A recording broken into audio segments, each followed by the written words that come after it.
explicándonos, como decimos de cristianamente, entonces estar hablando, porque a veces tantas palabras técnicas, pues no se tiene entendimiento, conocimiento, aquello. No se pierda, amigos, en minutos estaremos compartiendo este espacio de la entrevista.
Para nuestros amigos que comparten este espacio de a 1080 en esta mañana queremos saludarles y darles la bienvenida. Y como siempre les traemos temáticas de interés. Esta vez queremos conversar acerca de las deudas bancarias en tiempo de pandemia. Saludo al invitado que nos acompaña esta ocasión, el ingeniero Javier Lomas, quien es asesor y consultor financiero. Javier, bienvenido a Radio Latacunga. ¿Cómo está?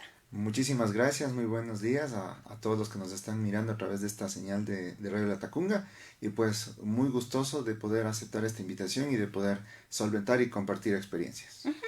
En la pandemia ha hecho muchos cambios en el ámbito social, en el ámbito económico, y uno de los temas y preocupaciones, creo que de muchas personas, es las deudas bancarias.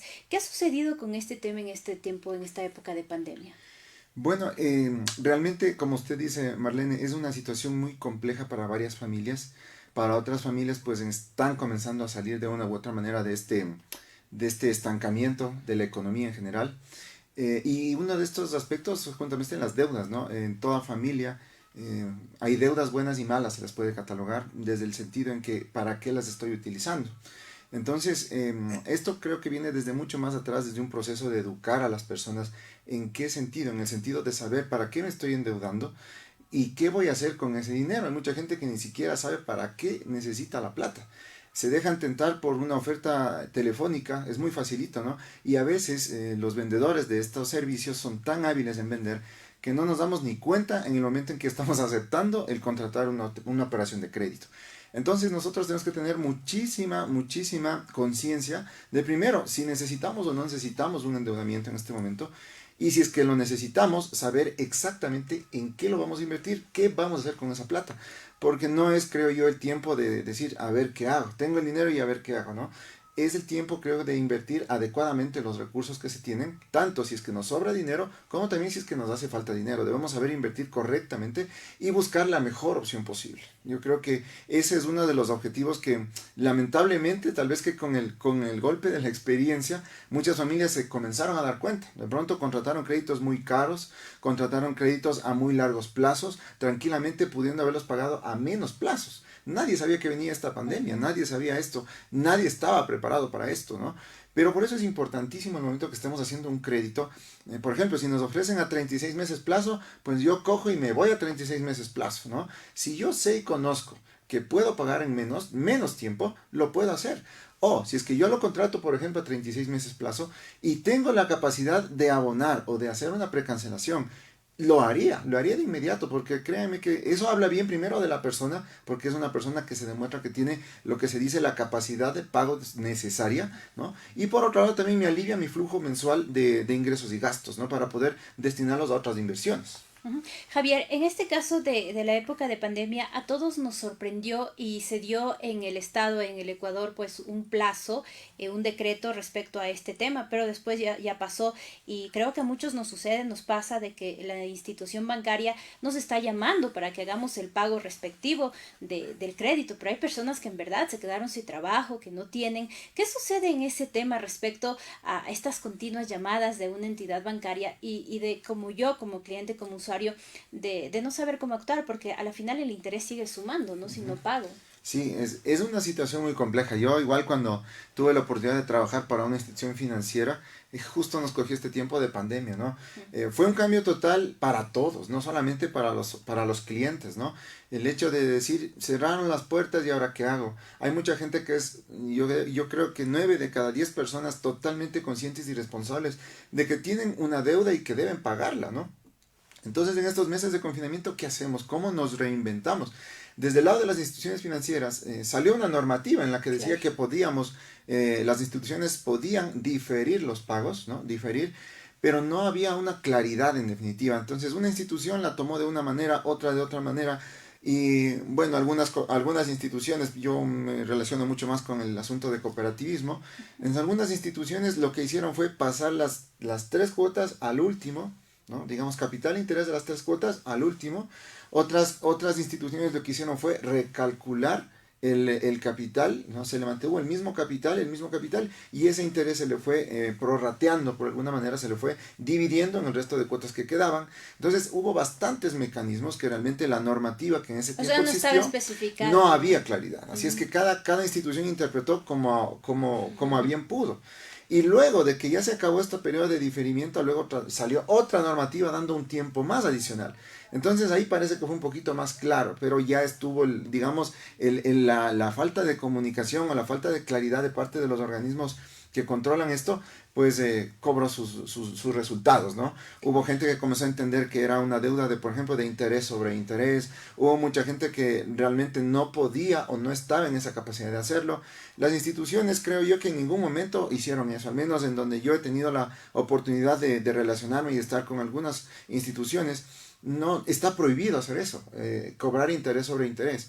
Lo que sí se debió y lo que se hizo es congelar, por decir, el interés de las tres cuotas que se confinaron, digamos que sumó $100, y esos $100 dividirla en cuotas chiquititas para el resto de los pagos. Eso se hizo. Eso no es interés sobre interés, ¿no? Entonces, eso hay que tener claro, y mucha gente entendió y dijo, sí, es verdad, muchas gracias. Lo que yo pagaba 200 con este diferimiento me bajaron a 180 o a 150, y gracias, por lo menos voy a poder tener un poco de oxígeno. Hay gente que le alcanzó y le sirvió, pero hay gente que definitivamente no lo hizo porque de pronto hizo deudas grandísimas. Por ejemplo, 80,000, 100,000 dólares, por ejemplo, una persona que cambiaba de bus en esa temporada. Sí. Son endeudamientos de 130,000, 140,000 dólares y difiriéndole de pronto 3 cuotas no le ayudábamos de una gran manera. Entonces, en esos casos muy puntuales, las instituciones financieras en este momento todavía lo siguen haciendo, acuden a buscar otras opciones, acuden a refinanciar las deudas, acuden a renovar las deudas y cuando ya son casos muy, muy específicos acuden a reestructurarlas, ¿no? Eso no es un... muchos hablan reestructurar la deuda, pero en definitiva reestructurar significa ya volver a darle una nueva amplitud de pago a las personas que están ya súper, súper mal, ¿no? Más bien lo que me gusta hablar es de renovar las obligaciones, es decir, el saldo que estuvo pendiente, pues volverlo a ampliar el plazo. Obviamente que se tienen que volver a calcular nuevos intereses porque el dinero está más tiempo en mis manos como cliente, pero pues de una u otra manera, como les dije, si es que ahorita estamos un poco complejos en mi flujo, pero luego de un X tiempo se mejora y vuelve mi flujo a ser el normal, pues yo sí sugiero de inmediato abonen, precancelen y hagan pagos adelantados para que obviamente esos intereses no se calculen y no se llenen al final. Esas palabras de pronto técnicas queremos, Javier, entenderlo. Se ha hecho este tema, este ofrecimiento de instituciones bancarias y hay personas que han dicho, me llaman para que pueda refinanciar mi crédito. ¿A qué se refiere esto de refinanciar? ¿Está bien? ¿Está mal para la persona? Bueno, hay que tener claro el concepto, ¿no? Hay 3 conceptos para poder, digamos, renegociar una deuda, ¿no? El primero es el hecho de la renovación, es decir, una deuda que está normalmente pagándose, ¿no?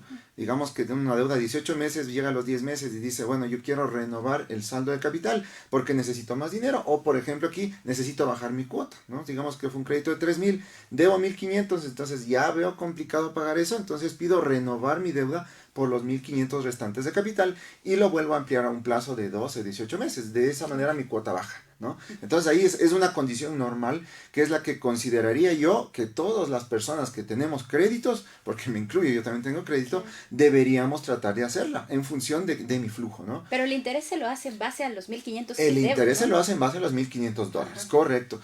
Ahí también hay que analizar muy bien, si es que o sea, veo en el futuro que realmente no voy a poder cubrir, pues lo hago. Pero si es que yo digo, vean, voy a sacrificar un X gasto o voy a hacer lo posible hasta el último para no ampliarme más mi plazo, porque obviamente son nuevos intereses que se corren, ¿no? Y trato de hacer lo posible y lo imposible para mantenerme con esas cuotas, pues es aconsejable hacerlo de esa manera. Pero si no es así, pues optamos por renovar. El hecho de lo que nos dicen refinanciar la deuda ya significa cuando la persona está al menos con unas 2 cuotas atrasadas, ¿no? Cuando está con unas 2 cuotas atrasadas, ahí sí la cooperativa, el banco, la institución financiera ya utiliza el término, inclusive contablemente en sus balances, y habla de refinanciamiento de deuda. Creo que es la mayoría de los casos que han pasado, ¿no? Muchas personas. Exactamente, sí, hay instituciones que, por ejemplo, en sus balances no tenían una cuenta o un saldo de cartera refinanciada, porque todo lo manejaban bajo renovar, es decir, crédito normal, debo pagar o amplíen el plazo y listo. Pero muchas instituciones tuvieron que crear nuevamente cuentas contables nuevas, que se dice, ¿no? De saldos refinanciados. Entonces, ¿qué pasa con los refinanciados? El saldo del capital se refinancia, solamente el saldo de capital, ojo, ¿no? El saldo de capital se refinancia, es decir, se amplía un nuevo plazo. Los intereses que estuvieron en mora, o bien la persona los paga para que se quede solo el capital, o bien hay instituciones que le dicen, ¿sabe qué? El interés es de 100 dólares. Esos 100 dólares le voy a congelar y le voy a dividir en cuotas pequeñitas, pero los 100 dólares que estuvo atrasado, ojo, ¿no? Y sobre el capital nuevo, yo sí vuelvo a calcular nuevos intereses, ¿no? Entonces, esa también es otra alternativa que tienen las personas deudoras. Y bueno, para una institución es mucho mejor de pronto que se igualen los intereses y que solo se refinancie capital. Pero hay personas que no lo pueden hacer, entonces tienen estas otras opciones. Y en cambio ya una reestructuración de deuda ya es cuando estamos atrasados alrededor de 4, 5 o 6 meses, ¿no? Tiene el mismo mecanismo. La persona o bien tiene que pagarme todito lo atrasado en intereses y otros gastos, ¿no? Notificaciones si es que hubieron o alguna cosa. Entonces eso se paga, ¿no? Y el capital, solo el capital, se reestructura, ¿no? La diferencia entre la reestructuración y el refinanciamiento no nada más son el plazo de retraso de los créditos que haya tenido la persona. pero cualquiera de estas opciones. Yo he visto muchas instituciones financieras que eran muy cerradas en decir, no, primero se me iguala las cuotas y después le damos la oportunidad, pero realmente están viendo de que las cosas no son así como quisieran que fueran, ¿no? La gente realmente no puede pagar. Y no es que no quiera, es porque no puede pagar, porque definitivamente su actividad no se ha visto todavía beneficiada con algunos incentivos que han hecho venir de parte del gobierno, con la reactivación de algunas actividades económicas. Todavía hay zonas y actividades que necesitan tener estos plazos más largos. Pero obviamente pues no es que la gente no quiera pagar. También hay del otro lado personas que se abusan de eso, ¿no? Y dicen, no, es que ustedes me tienen que ayudar. No, yo creo que las instituciones financieras están con toda la apertura de poder realizar todo tipo de negociación y el cliente o el socio, en caso de instituciones cooperativas, pues ir a plantear su solución, ir a plantear qué es lo que puede hacer y encontrar juntos un acuerdo. Es lo más importante. Así Amigos, es. hacemos una pausa aquí y estaremos de regreso para seguir compartiendo con nuestro invitado. Hoy conversamos de deudas bancarias en tiempos de pandemia. El ingeniero Javier Lomas, asesor y consultor financiero, es nuestro invitado. Volvemos.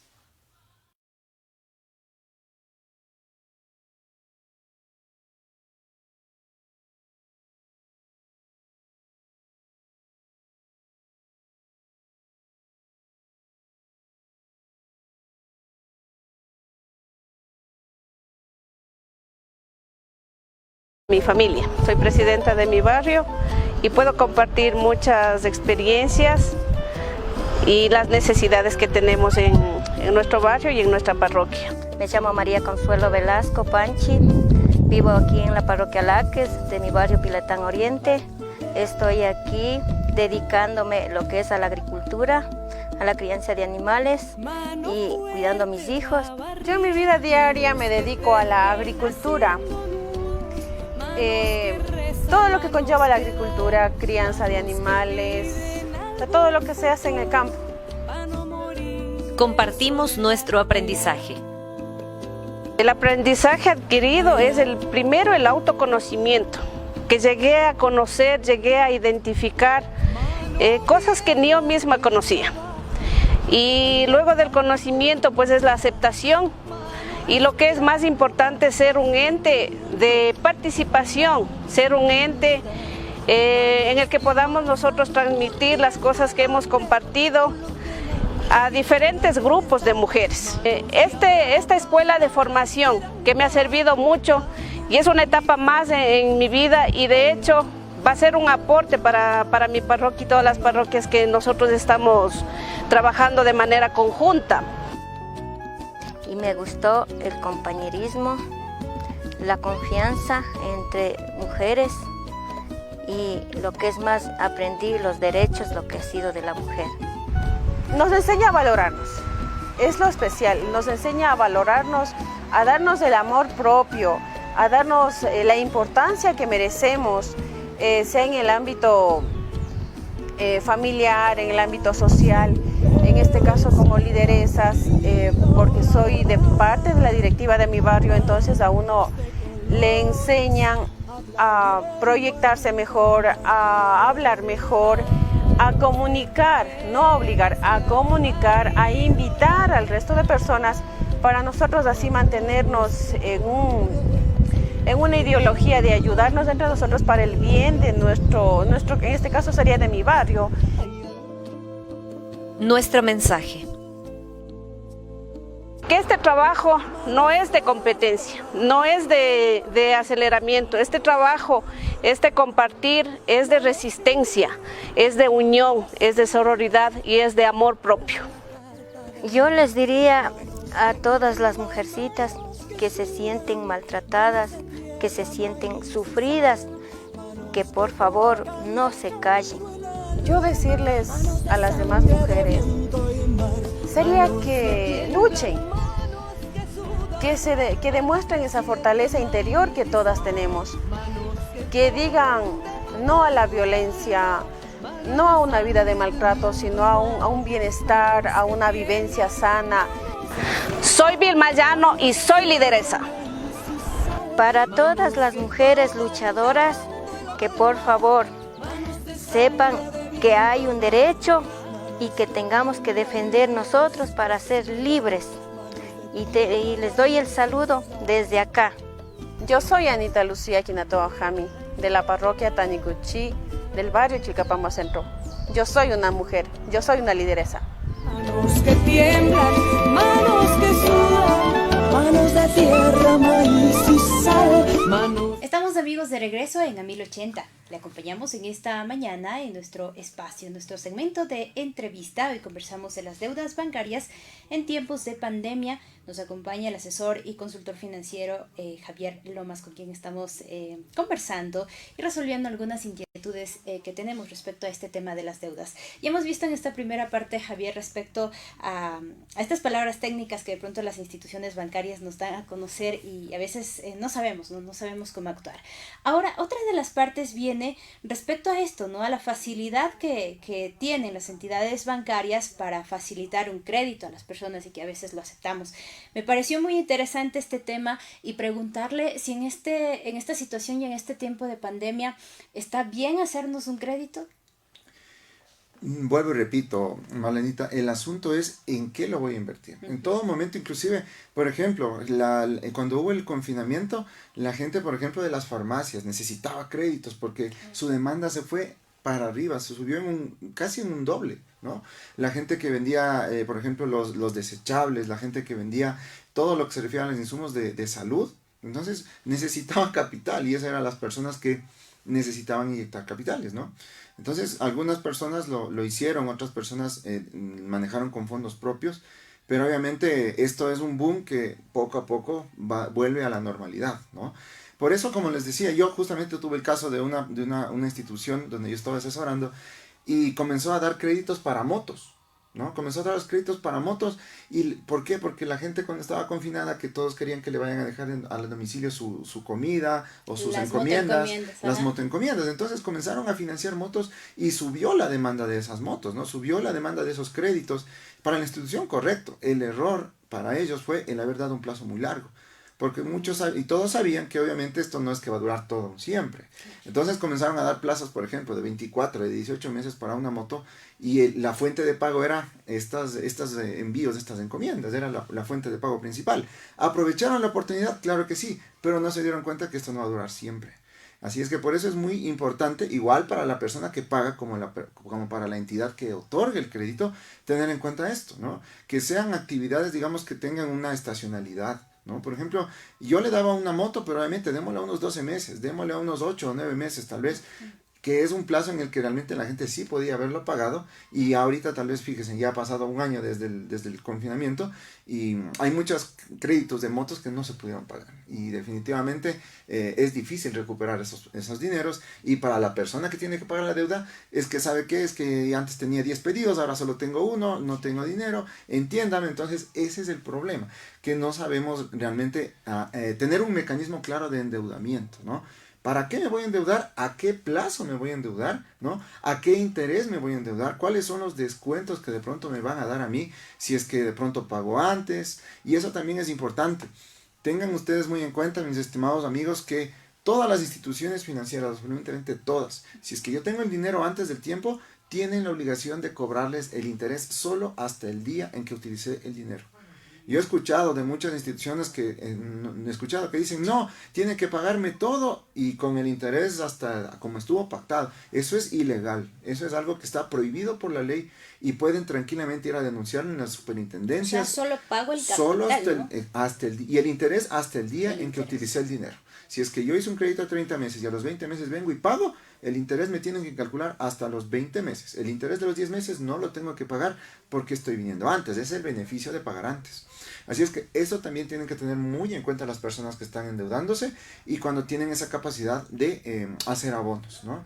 Entonces, como yo decía, es importante identificar, estar informados, ¿no? No porque de pronto tengo un negocio de ropa, yo no necesito saber cómo está el ambiente macroeconómico, cómo está el asunto de las exportaciones, cómo está mi ambiente microeconómico, porque de eso va a depender, que la gente tenga la capacidad adquisitiva para adquirir el producto que estoy ofertando o para no adquirirlo. Y ahora han cambiado también prioridades, ¿no? En el tema del consumo. Sí, entonces, por ejemplo, hay personas que de pronto se han dedicado a fortalecer los artículos, por ejemplo, de salud, de todo lo que se refiere al bienestar familiar. Entonces, para mí es mucho más importante pues hacerle ver a mi hijo que de pronto comprarme, yo qué sé, alguna otra cosa que fuera suntuaria, ¿no? O de pronto buscar una manera de buscar hacer ejercicio, de mejorar mi salud. Entonces esas cosas son muy prioritarias. Entonces eso es muy facilito. Entren al Google, entren en internet, investiguen, revisen y vean realmente qué es lo que está pasando en el mundo, ¿no? Fíjense, por ejemplo, en China ya están otra vez nuevamente confinándose, que Dios no quiera vuelva a pasar esto. Fíjense en esta nueva variante que vino. Entonces pueden alertar muchas cosas, puede venir de pronto una demanda de productos específicos y las personas que vendan esto también podrían tenerlo, pero siempre recuerden que todo es estacional, ¿no? No es así que todo va a ser siempre alto o todo va a ser siempre bajo. Siempre va a haber una etapa promedio, ¿no? En la que necesitemos en algún momento endeudarnos, pero si nosotros sabemos que tenemos un producto que no es estacional o que tenemos un negocio que de pronto no está generándome al menos una rentabilidad para pagar una deuda y me genera solamente para los gastos básicos del hogar, pues aguantémonos un momentito, no hagamos una inversión que de pronto puede vernos complicada, ¿no? Mucha gente, por ejemplo, el día de ayer estuve en Quito y me decía, lo peor que hice es comprarme una oficina. Compró en $70,000 un amigo una oficina. ¿Para qué? Está botada ahí, ¿no? Esto hace unos 2 o 3 años le generaba una renta de unos $500, $600 mensuales. Pero hoy no, hoy ustedes saben, todo es virtual, todo es en línea, invierto $30 a $25 mensuales y puedo reunirme con más de 1,000 personas, ¿no? Y de todo el mundo, no siquiera solo de una ciudad. Entonces, esas cosas son las importantes que debemos de tener, esa visión y esa proyección. No hace falta ser expertos, simple y llanamente ingresar a las páginas web, revisar, ver las noticias un poquito, ver todo cómo está rodeándonos, ¿no? Y cuáles son las perspectivas económicas, y ahí vamos a tener un panorama un poquito más claro. Acerca del tema de los plazos e intereses, ¿qué es lo más recomendable? De pronto a veces uno piensa de que si voy pagando poquitas cuotas es mucho mejor, pero ¿qué pasa con el interés? Eso también es importante que ustedes sepan, ¿no? Lo prioritario, y yo digo que es una fortaleza de este siglo XXI. Justamente yo hablaba la semana anterior con unos chicos de una cooperativa, estaba dándoles una charla de servicio al cliente, y les decía que esto es muy importante que debemos saber. Hoy el cliente, el consumidor, va informado a realizar cualquier producto o servicio, o va a una oficina. No es que va a la primera a averiguar, él ya vino averiguando desde mucho más antes, no que nosotros de pronto no nos damos cuenta. Cuando voy a una institución a solicitar un crédito, no es que es la primera a la que yo fui. Yo ya hice una consulta anterior, sea a mis amigos, sea busqué por la internet, busqué en las páginas web de las instituciones, vi las tasas de interés. O sea, yo previamente ya tuve un conocimiento previo. Entonces, y esa fortaleza que tenemos ahora con la tecnología, debemos aprovecharla a nuestro favor. Debemos entrar a las páginas, ahí están, por ley, todas las instituciones deben de tener simuladores. Entonces ahí, y deben decirle a qué tasa de interés le están dando los créditos. Entonces, eso es importante que ustedes antes de eso evalúen, ¿no? Entren a las páginas, vean las cooperativas, bancos que están en su comunidad, vean las tasas de interés, evalúen, porque menor tasa de interés es mucho mejor. Y también es importante saber cómo me endeudo en cuanto a las cuotas de pago, ¿no? Algunos dicen cuota fija y otros dicen cuota variable, es decir, empiezo pagando 100 y termino pagando 100. O la otra opción es, empiezo pagando 100 y voy bajando 98, 97, 96 en cada mes, ¿no? Sí. Para el cliente es mucho mejor hacerlo en cuotas variables, ¿no? Es decir, empezar pagando alto y terminar pagando más bajito, ¿no? Eso al cliente le beneficia porque termina pagando menos intereses al final. Esas cositas, por ejemplo, son importantes que la gente conozca y que analice su capacidad de pagar la cuota primero la más alta, ¿no? Porque esa va a ser la más alta de pago y después van a ir bajando. Entonces, igual, las instituciones están en toda la obligación de recibirles de esa manera de pago. Aquí las instituciones no les pueden imponer y decir, no, aquí es solo cuota fija. No es así. Las instituciones tienen clara la instrucción de que pueden ofrecerle una cuota con fijas y cuotas variables. Entonces, el cliente es el que decide, el cliente es el que manda. Y si no es así, ustedes tienen todos los derechos de ir a los organismos de control y poner una queja. porque los derechos de nosotros como usuarios se deben respetar en ese sentido. Y a también. propósito, hablando de este tema de los derechos de los usuarios, ¿a dónde se debe acudir? Suceden casos de estos, pero a veces como que nos quedamos ahí, o a veces lo denunciamos ahora a través de las redes sociales, pero hasta ahí queda. Pero ¿cómo acudir y a dónde acudir cuando pasan estas cosas? Bueno, realmente esto sí es muy interesante, ¿no? Como usted dice, Marlenita, una denuncia en redes sociales puede impactarle capaz que mucho más que cualquier cosa, ¿no? El impacto que tienen las redes sociales, el impacto de una denuncia, fíjense en lo que pasó con el famoso señor Don Nasa, ¿no? Nadie sabía de él. Gracias a las redes sociales, yo al menos gracias a las redes sociales me enteré y fíjense en qué terminó, ¿no? Qué complicado. Y después de este boom que pasó en redes sociales, pues ahí sí entró la fiscalía y todo lo que viene hasta ahora, ¿no? Entonces, si, por ejemplo, una denuncia en redes sociales afecta la imagen de una institución, ¿no? Afecta la imagen y créanme que el generar una imagen, una reputación, así como puede durarle una institución 20 años, construirla en 10 minutos se puede ir al suelo. Pasa con el tema del colectivo Banco Pichincha, ¿no? Sí, inclusive yo vi que han hecho un colectivo de perjudicados del Banco Pichincha, ¿no? Entonces, o sea, fíjense lo complicado que es, ellos, y veo, ¿no? Hacen plantones, están pendientes, y el banco obviamente trata de resolverlo de una manera muy, muy suave, muy ligera, y ellos obviamente contrarrestan, entre comillas, esta imagen, pues, yo ya veo que están, por ejemplo, diciendo que están apoyando a los atletas olímpicos, y bajaron tasas de interés en tarjetas de crédito, o sea, están tratando de apaciguar un poquito, porque para ellos es un momento de crisis, Claro. es un momento de crisis, entonces deben tener comité, incluso toda institución debe tener, creo yo, un comité de crisis, de saber qué hacer, quién es la voz oficial, cómo manejar esto, qué hacer, a quién acudir. Entonces, una denuncia en redes sociales es potente. Si ya tenemos de pronto ya una situación diferente, ¿no? Entonces ahí tenemos, por ejemplo, podemos acudir en el caso de las instituciones financieras, cooperativas, mutualistas, y acudir directamente a la Superintendencia de Economía Popular y Solidaria y ingresar un oficio, una carta, un oficio de queja, ¿no? Indicando la inconformidad, qué es lo que pasó, explicar la queja. Entonces ahí la superintendencia oficia a la institución financiera y le da 15 días de plazo para contestar, ¿no? Entonces en esos 15 días de plazo cada institución tiene una persona encargada de servicio al cliente y ellos son los que analizan, verifican y contestan a la persona. Si no existe una conformidad, pues ahí sí pueden dirigirse ya a las instancias, digamos, legales, pueden irse a fiscalía o pueden irse a la Defensoría del Pueblo, también hay otra manera de denunciarlo, pero obviamente la Defensoría del Pueblo nada más puede actuar hasta determinado punto, ¿no? La Superintendencia de Economía Popular Solidaria o la Superintendencia de Bancos son las entidades a las que tenemos que enviar los documentos cuando ya tenemos una queja muy sustentada, y allá ellos son los que ofician e incluso pueden sancionar a las instituciones financieras en el caso de que se haya realizado alguna omisión o que el cliente le dé la razón al cliente en su reclamo, en su queja.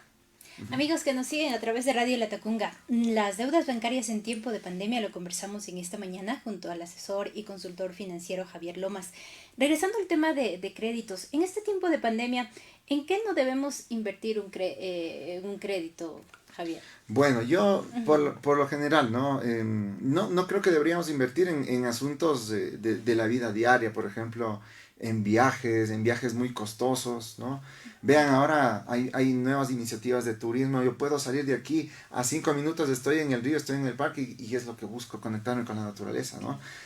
No debería comprar de pronto objetos que no necesiten, ¿no? Antes de ustedes tengan una decisión de endeudarse para una compra de algo, vean, háganse esta pregunta, ¿necesito o no necesito?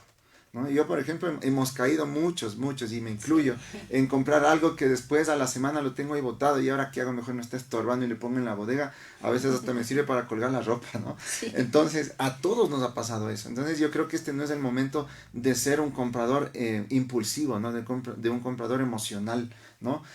Las empresas van a hacer su tarea, ellos van a seguir moviendo esas emociones y al que lo cae o lo logra, pero hay que ser hoy más que nunca pensar 2, 3, 4, 5 veces antes de tomar una decisión de endeudarse. Si realmente lo que voy a hacer me va a ayudar a mí, va a servirme para mí, y si es que es más que todo, véanlo como una inversión, ¿no? Por ejemplo, yo por ejemplo los recomendaría invertir en educación. Por ejemplo, en este momento hay mucha gente que no sabe de pronto cómo están vendiendo de pronto por internet y no saben cómo crear una campaña, no saben cómo hacer el asunto del marketing digital. Entonces En el mercado hay un sinnúmero de cursos muy baratos y que son ayuda. Por ejemplo, para mí, la mejor inversión ahorita es educarme, porque adaptarme a esta nueva situación y poder incluso tener un ingreso pasivo, que se dice, ¿no? Un ingreso que va permanentemente alimentándose sin necesidad de un gran esfuerzo. Un esfuerzo al inicio sí, pero pues después vamos a ir alimentándolo poco a poco. Por ejemplo, en eso yo sí invertiría. No invertiría en cosas suntuarias, no invertiría en cosas que realmente al preguntarme 4 o 5 veces, ¿realmente quiero esto? ¿Realmente necesito eso? Pregúntense eso, amigos, y se van a dar cuenta pues que eso no debo invertir en esas cosas, ¿no? Entonces, eso es lo que yo les puedo recomendar y en base también a la experiencia que ha pasado en mi hogar y en mi familia, ¿no? Y creo que es el sentir de muchos de ustedes que a veces somos muy impulsivos, muy compulsivos y después estamos publicando en el Facebook venta de garage, las cosas a mitad de precio y por deshacernos A veces rápido, los ¿no? carros, yo he visto el tema de hacerse un crédito para comprarse un vehículo. ¿Qué tan bueno es? Ahí tenemos que verlo, ¿no? Mucha gente dice que un vehículo es un activo, otros en cambio dicen que es un pasivo, ¿no? Es decir, ¿qué es un activo? Es algo que me va a generar más ingresos o que me suma a mí, o un pasivo es algo que me va a generar gastos, ¿no? Si lo vemos desde el punto de vista de un activo, si compro el carro, de pronto tengo un taxi o una camioneta para generarle ingreso, ok, yo lo hago, o lo utilizo para evitarme un flete, por ejemplo, que me cuesta $200, $300 un flete, y compro el vehículo para ahorrarme ese valor, pues correcto, ¿no? Pero a veces compramos el vehículo para darme una vuelta, o teniendo un vehículo bueno, ¿no? Un vehículo en buenas condiciones, excelente, el color, la marca, pero viene lo que, bueno, en ventas a veces esto se le llama el ciclo de la inconformidad, ¿no? Es como que llega un momento en que no, ya le comienza a ver el pero al vehículo, no me gusta el color, ya está muy lento, ya tengo que cambiarle las llantas, cosas como esas. Y esto ya es un asunto mental, ¿no? La gente siempre tenemos esto del ciclo de la inconformidad.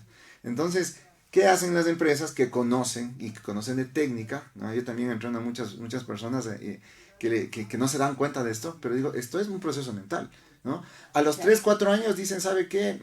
Cambia de vehículo y viene y tienes que cambiar de vehículo y es un proceso mental que ya las empresas que saben manejarlo lo hacen y simplemente lo ejecutan, ¿no? Entonces para ellos es algo, para ellos está bien y todo, pero igual pasará 3, 4 años y volverán a cambiarse y volverán a cambiarse. Y eso pasa con todo producto, con todo, en los créditos. Ya estoy pagando bien, me voy a hacer otro. Entonces, sí. Esas son las renovaciones en el caso de que quiero renovar para hacer algo más. En cualquier cosa, si usted se fija en todo producto o servicio, siempre hay este ciclo de inconformidad. Las empresas deben saber identificar ese ciclo, saber cuál es el tiempo exacto en que la persona vuelve a recomprar algo, y ahí es cuando vienen las publicidades, las ofertas, ¿no? Y yo también tengo que conocer esto, que va a haber un momento en que me va a tentar eso. Y hay que saber ser muy, muy organizado y disciplinado para saber manejar esa situación. Y eso también depende de las prioridades que uno se tenga en la vida a nivel profesional, personal y familiar también, ¿no? Correcto. Justamente uno de las charlas de entrenamientos que yo doy es una de educación financiera, y lo que primero yo les enseño a las personas es a que primero planifiquen. No es el hecho de hacer solamente un presupuesto familiar, es decir, bueno, yo tengo esto, gasto esto, me queda esto, o tengo déficit o no me va a alcanzar. Eso es después. Lo que primerito debo establecer son prioridades, objetivos, en el corto, en el mediano y en el largo plazo. Si yo en el corto plazo digo voy a irme de viaje, yo he planificado eso, entonces busco las herramientas, digo ahí sí, si está en mi planificación eso, pues lo hago, lo ejecuto, ahorro, hago venta de garage y compro las cosas, lo que sea, pero ya está en mi planificación. A veces pensamos que no es bueno que solo las que planifican son las empresas grandes, y en mi familia no planifico. Entonces ese es uno de los grandes errores que me estoy dando cuenta hoy que estoy mucho más en el ámbito de hablar con las personas y de conversar con ellas. Eso le falta muchísimo a las personas, no saben planificar, no saben ponerse un objetivo, y si lo ponen, se dicen yo ahorro, pero cuando ya ahorran no saben qué hacer con el ahorro, entonces se gastan, o gastan en cualquier cosa suntuaria, ¿no? Entonces, si nosotros sabemos bien cómo ahorrar, sabemos definir los objetivos con mi familia, a ver, en 5 años quiero esto, en 10 años quiero esto, en 1 año quiero esto, yo hago todo lo necesario. Si busco un crédito, ahí sí, es justificable porque está en mi planificación personal y lo puedo pagar, claro, porque tengo estas otras alternativas. Entonces, yo creo que una manera muy efectiva de evitar o no dejar de endeudarse o endeudarse es primerito empezar por una correcta planificación de nuestro futuro, de nuestras finanzas, de nuestra economía, Y esa es la base fundamental para poder decirle sí, no, continúo o no continúo. A veces cuando ya la gente tiene estos objetivos claros, tiene un fondo y no necesita endeudarse de pronto para un gasto médico o para de pronto se chocó su vehículo, entonces ya no tengo que hacer nada más. O puedo tener el dinero para comprar un seguro de vida, un seguro del vehículo y simplemente las cosas se manejan de mejor manera, ¿no? Entonces eso hay que tener muy claro y para mí hay que partir de eso, de una correcta planificación de nuestro dinero, de nuestras finanzas y en base de eso pues actuar. Y es como que a veces vivimos, o sea, en el día a día, ¿no? Y a veces no suceden estos casos como menciona Javier. Así es, sí, es por muy eso, complicado. por eso digo yo que las personas que de una u otra manera tuvieron una, aunque digamos de una manera muy, muy básica, una planificación, yo creo que fueron las personas que no sufrieron mucho el hecho de esto de la pandemia. Porque yo le digo, si es que a veces tenía un excedente, por más pequeño que sea, si yo vendo $20 en un día, si yo me guardaba solamente unos $2 por día y eso tenía la constancia y la disciplina por un año, le prometo que yo no tenía los problemas que muchas familias tuvieron y que definitivamente pues ocasionó una debacle en muchas familias, ¿no? Y yo conozco casos de que se perdieron muchos hogares también por el hecho de estas discusiones por el dinero, las discusiones económicas, depresión, rupturas matrimoniales, rupturas familiares. Entonces, fíjense a dónde puede llegar, ¿no? Esta falta de planificación. Y por eso yo digo, las personas que fueron un poquito más previsivas, y no porque así son, sino porque simplemente se disciplinaron. Así sea ahorrando $1 diario. Yo conozco muchas comunidades, por ejemplo, en el sector rural de mujeres que se les obligaba, entre comillas, a ahorrar. Y ellas comenzaban a disciplinarse, ¿no? Yo tengo que ahorrar, y ahorraban $5, $10, y no voy a ahorrar 10, hoy voy a ahorrar 5. Y ahorraban y tenían sus fondos. Y ya no tenían que pedirle a su esposo, por ejemplo, ¿no? Ya en el sector rural pesa muchísimo eso. Cosa que el marido es allá el distribuidor del dinero, ¿no? Y bueno, allá se ve mucho más, ¿no? Pero cuando la mujer dice, no, deja nomás, yo tengo mi propio dinero, como que el marido se quedaba así, ¿qué hago yo aquí, no? Claro. Entonces, este es un asunto que cala mucho también en la autoestima, en la motivación de la persona, y también pues ayuda también a tener esta cultura. Entonces, eso es importante que lo tomemos en cuenta.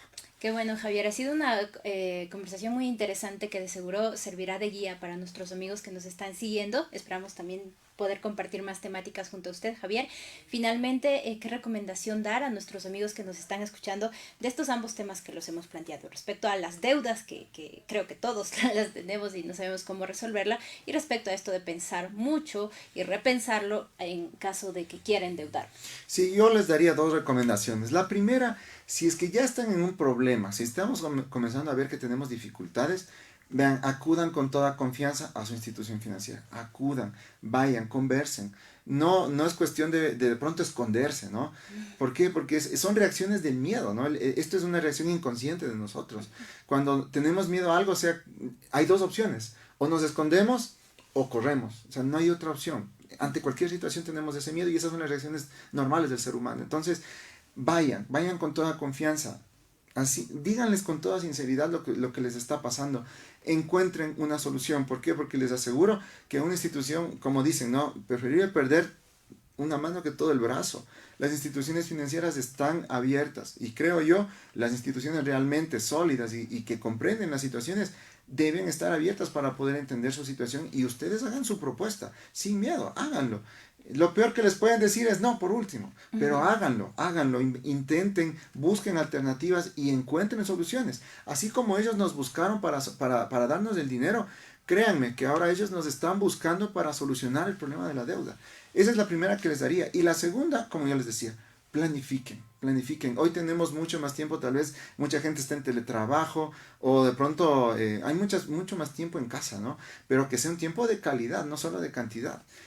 Reunámonos un momentito, comencemos a planificar nuestras finanzas. Yo, por ejemplo, en mi Facebook, yo tengo subidos algunos cursitos que he dado de educación financiera que son totalmente gratuitos. Ustedes pueden entrar allá, revisen, evalúen y háganlo. Si ustedes necesitan de pronto igual, ahí está mi página, pueden contactarme, pueden revisar y podemos conversar sin ningún problema de cómo les podemos ir orientando.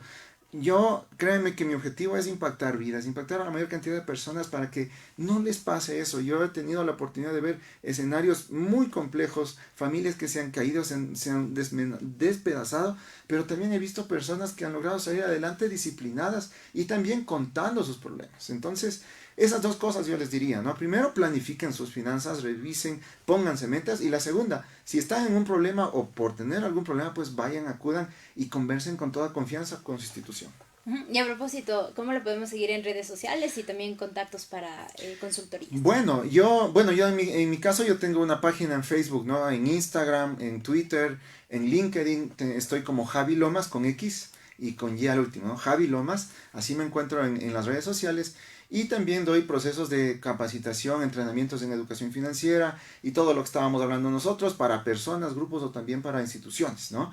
Ahí pueden comunicarse a mi correo que es CEO, ¿no? CEO@javilomas.com, o también pueden comunicarse al 0998 586 752. Este es mi número para que ustedes igual puedan hacer cualquier consulta, puedan acudir. Y como les digo, en mi canal de YouTube tengo colgados algunos entrenamientos, algunos cursos que yo he dado justamente de esto de planificar las finanzas, que considero que es muy importante y siempre estoy a las órdenes. Muchas gracias a nuestro invitado y a ustedes también. Gracias, amigos, por seguirnos y compartir este espacio a través de Radio La Tacunga a 1080.